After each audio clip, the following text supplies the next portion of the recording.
The first raindrops tapped against the wooden porch with a rhythm that sounded almost like a polite round of applause, gentle but insistent. Over the rolling hills in the distance, the sky was thickening, the storm crawling closer by the minute.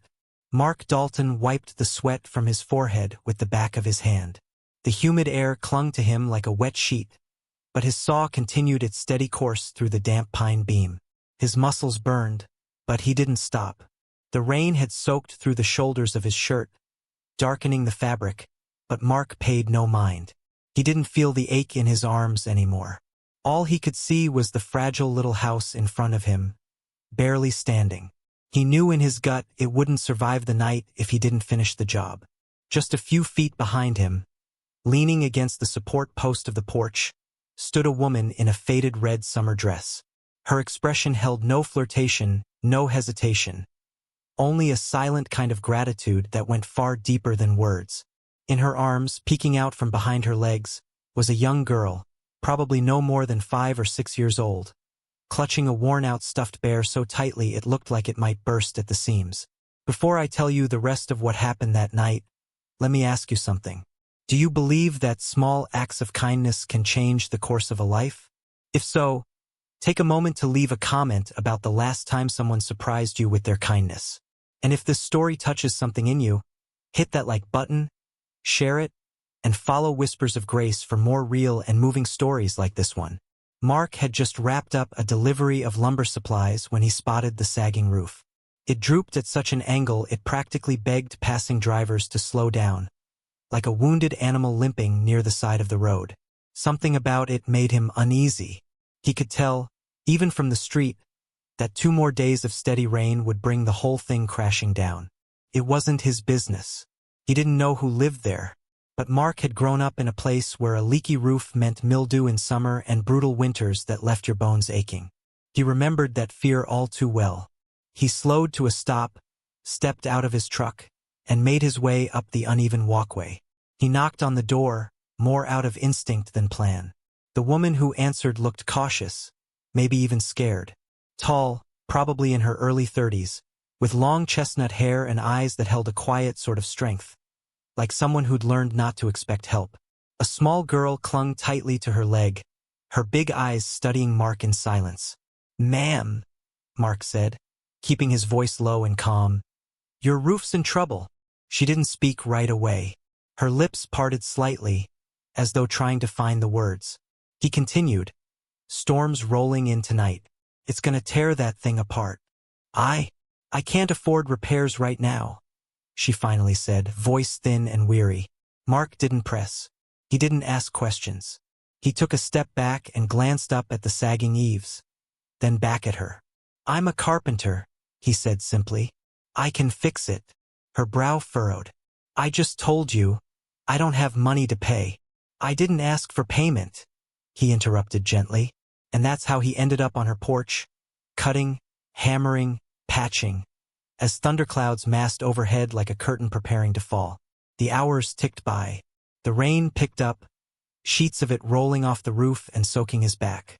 But Mark kept working, fueled by something deeper than obligation. It was the drive of a man who knew exactly what it felt like to watch the ceiling drip onto your pillow at night. The woman's name, he later learned, was Rachel. She brought him a mug of black coffee, chipped at the rim, holding it with both hands like she wasn't sure if he'd take it. He did. They spoke in short, quiet bursts between the hammer blows and distant rolls of thunder. She told him she'd moved into the place 6 months back, just her and her daughter, Lily. She didn't offer much more than that. There was something in her voice, a shadow that warned Mark not to push. He respected that. Everyone's got their ghosts. By the time he drove the final nail into place, the storm was already battering the windows. But the roof held. The patchwork might not win any awards, but it would do the job.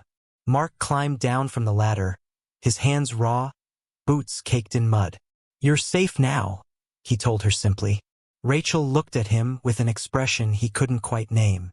Relief, certainly, but something deeper lingered there, too. Maybe a quiet invitation, or maybe just the disbelief that someone had helped without asking for anything in return. The rain was pouring too hard for Mark to leave right away. The wind howled through the trees, and lightning flashed in the near distance. Rachel opened the door wider without a word. "Looks like you're stuck here for a bit," she said softly. He stepped inside. Rachel had insisted he come inside. The storm was raging too hard for him to leave, and even if it had not been, she had that tone in her voice, the kind that leaves no room for argument. "At least dry off and eat something," she said. Mark hesitated for a moment, more out of habit than doubt. Then he nodded, brushing the rain from his face and stepping inside. The warmth of the little house wrapped around him instantly. The air was thick with the smell of simmering stew, fresh bread, and something else, maybe rosemary or thyme. The kitchen was small and cluttered, but in a way that felt lived in, not messy. A quilted curtain hung over the sink, and hand-drawn pictures were taped to the refrigerator. Lily was seated at the kitchen table, crayons scattered around her, working intently on a drawing that looked like a house with a very large sun above it. Her little bear sat on the table beside her, still damp from the rain. They ate together in that cozy kitchen, the three of them. The stew was hot and hearty, and the bread, though a bit dry, was perfect for dipping. Conversation started slow, cautious at first, like dancers learning each other's rhythm, but it soon grew easier. Rachel told him bits and pieces about herself, just enough to draw a rough outline. She had grown up a few states over, in a small town not much different from this one. Her father had passed away earlier that year, and in the months that followed, her life had been turned upside down. She spoke of him with a mix of affection and exhaustion, the kind of weariness that only comes when someone you love leaves behind unfinished business you never asked to inherit. Mark listened. He didn't interrupt. He didn't push for details. He just nodded now and then, as if to say, "I hear you," and that, more than anything, seemed to make Rachel relax. Later that evening, after Lily had fallen asleep on the couch wrapped in a patchwork blanket, Rachel returned to the kitchen with 2 mugs of warm tea. She sat across from Mark, her hands curled around the cup, and stared at it for a long moment before speaking again. "There's something you should probably know," she said finally, her voice low but steady. "It's not something I usually tell people. Most don't believe it anyway." Mark raised an eyebrow. "All right," he said, setting his tea down. "I'm listening." "I own land," she said quietly. "A lot of land. More than most people know exists in this state." Mark blinked, caught off guard. "You what?" She gave a faint, tired smile. "I know. It sounds crazy." He chuckled, half expecting her to laugh with him and admit she was joking. But Rachel's face didn't change. Her eyes held no humor, only a cautious sort of truth. "It's complicated," she continued. "My father and his business partner invested in huge parcels of undeveloped land decades ago. Forest, wetlands, protected wilderness areas. All of it. When he died, his share passed to me." She took a slow sip of her tea before continuing. "I've never even set foot on most of it," she admitted. "I didn't even know how much there was until the paperwork came through." Mark leaned back in his chair, trying to reconcile the idea of the woman in front of him, living in a modest home with a roof that nearly collapsed, with the fact that she was, essentially, one of the largest private landowners in the state. She could see the confusion on his face. "I know how it sounds," she said, "but here's the truth of it. My father's partner controls all the operational rights. He runs the show, leases, permits, access. After my dad passed, he tried to buy me out. Cheap. Real cheap. And you said no," Mark guessed. She nodded. "I didn't want to see the land logged, sold off, or developed into shopping centers. My dad cared about that land. I want to preserve it."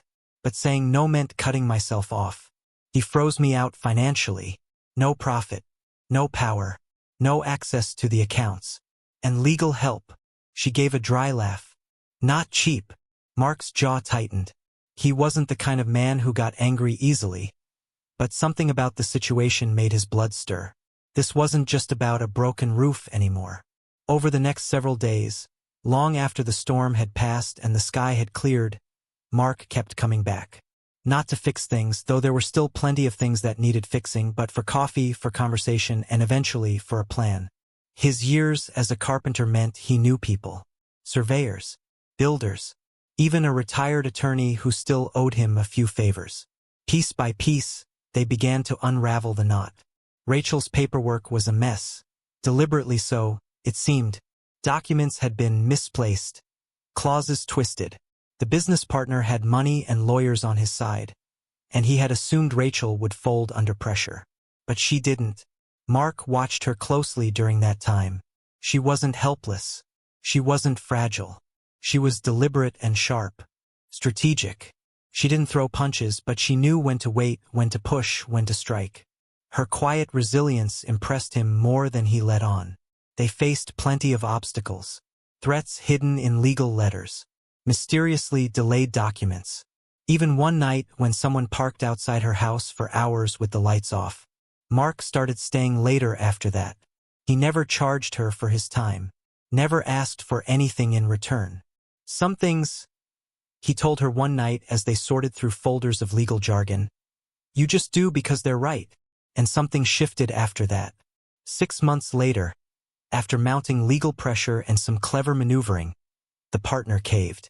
Rachel gained full control over her father's stake. She didn't sell the land, not a single acre. Instead, she partnered with conservation groups and wildlife organizations, working to protect the forests her father had loved. Mark became part of her team, though he never would have used that word. He helped design small field cabins for researchers, repaired old ranger stations, laid down trail markers through the dense woods. And every once in a while, when they had time to breathe, they sat out on that same porch and shared a meal with Lily playing in the yard nearby. Their bond wasn't about romance, not in the traditional sense. It was about trust and shared effort and something deeper. Something planted that rainy night and grown slowly, deliberately, with care. Sometimes, looking back, Mark would say the roof wasn't just about shelter from the storm. It was about something else entirely. A doorway neither of them had seen until the rain forced it open. For Rachel, it was proof that kindness still had a place in a world that so often asked, "What's in it for me?" For Lily, it was the start of something she had never dared to hope for. A family. And for those who might be hearing this story now, maybe it's just a reminder. Sometimes the smallest decision to stop, to help, to care, can shift the course of more than one life. Sometimes a kind heart changes not just one life, but as many as 3. If you felt this way, give us a like, subscribe, and tell us in the comments. When was the last time you did something just for fun, humanly speaking? We care to hear your story.